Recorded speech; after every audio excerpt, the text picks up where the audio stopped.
Adesso il problema è non dire sempre che in Italia c'è troppa burocrazia, ma trovare i modi per superare le impasse alla luce delle cose che ci dicono oggi i revisori dei conti, il prefetto, il procuratore della Repubblica, in modo di agire secondo la legge ma senza aspettare tempi morti che possono essere tagliati.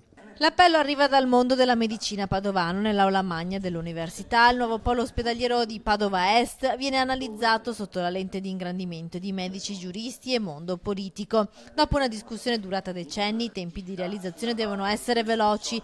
Negli ultimi 2 anni la discussione ha subito un'accelerazione, è stato trovato un accordo politico tra comune e regione, sulle aree è stata individuata la scelta del doppio polo e ora anche i finanziamenti sono arrivati con il via libera dell'INAIL, la somma di 450 milioni di euro. L'ombra del project financing si è così dissolta. Le componenti ci sono tutte e adesso il direttore generale dovrà chiudere l'accordo di programma,